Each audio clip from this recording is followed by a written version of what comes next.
Hi guys, today I'm going to demonstrate some ways to subtract. First graders have learned how to subtract by counting back, taking away, and most recently they've been practicing how to group a number into tens and ones.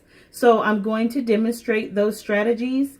Please understand that your child may prefer one strategy over another, which is fine. We want to expose them to many strategies so that they can choose what works for them. So let's take a look. We'll start with this number sentence. 15 minus 3. So typically first graders prefer the count back strategy, especially when they're taking away a number that's pretty small. It's easy for them to count back quickly to find their answer. So I start with 15, lock that in, and I'll count back 3. So 15, 14, 13, 12. So 15 minus 3 is equal to 12. The takeaway strategy is another first grade favorite because simply they use a picture and they will X out their 3 and then count back to see what's left. Since I have magnets, I'll just remove my 3 and then demonstrate the count back. So I have my 15.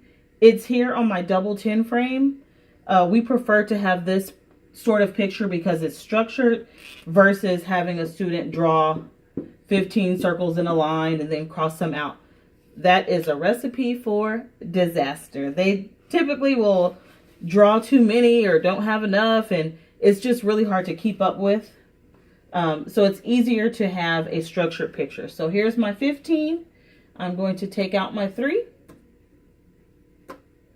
And we do encourage them to count back. We don't simply want them to count what's left. We want them to truly subtract.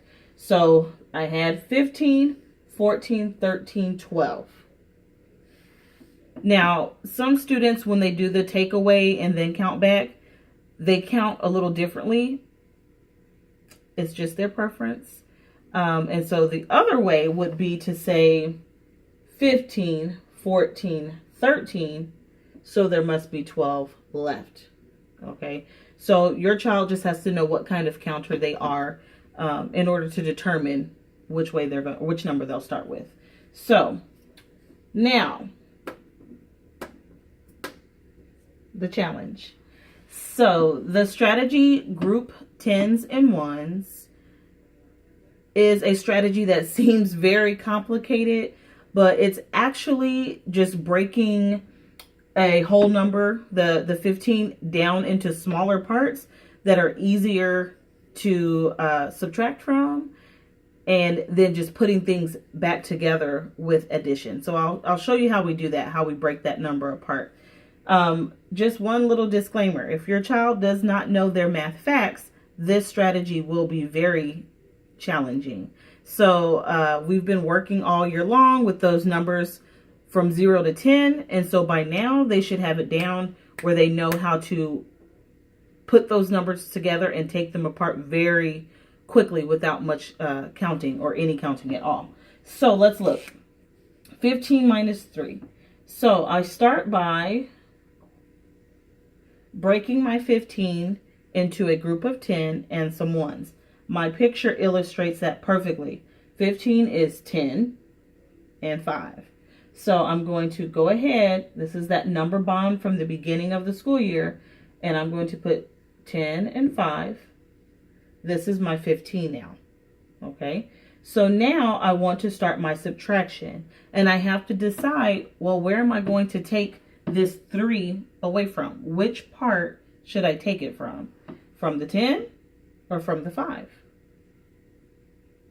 So what I'm going to do is take it away from the 5 because that's a math fact that I should know. So I have 5, and I'm going to take out a part of 3, and I want to see what's left over. So for some students, using that picture first and then showing how to move it into this number bond is very helpful. After a while, they can just mentally make the picture and they're able to do this without a picture at all. So let's see. Here's my 5. I'm going to take away my 3. And I'm left with 2. So 5 minus 3 is equal to 2. So here's that part of 2 that was left over.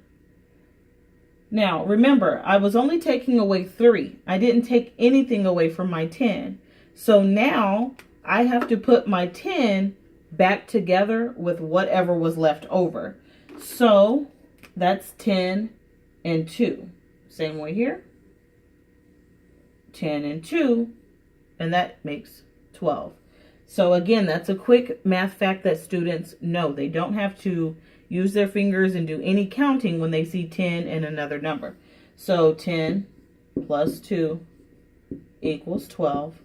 And that leads me to my answer that 15 minus 3 is also equal to 12. Again, seems like a lot of work for something very basic, but this will help your child understand math, understand those numbers, and be a little more flexible, and also be able to begin that mental math that we want them to do. Let me show you another problem, just one more problem. This is something that may come up that might cause a little bit of confusion. All right, I'm going to stick with my original 15. So I'll put that back.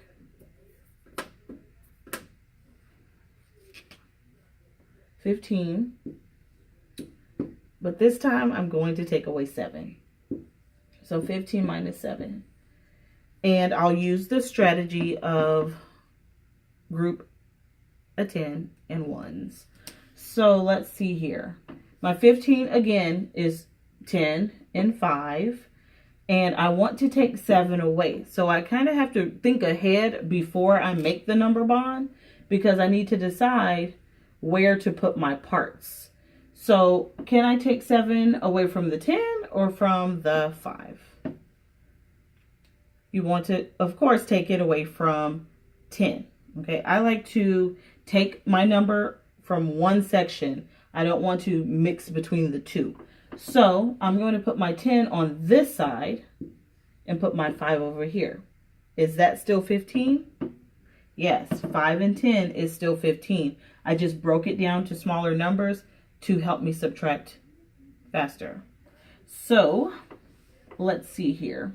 I have my 10. I want to take out 7.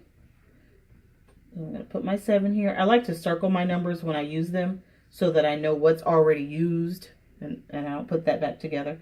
So 10 minus 7 equals, and if I know my math facts, I know that's 3 without even counting. But I'll double check in the picture. So take out my 7, and I'm going to take 5 from the bottom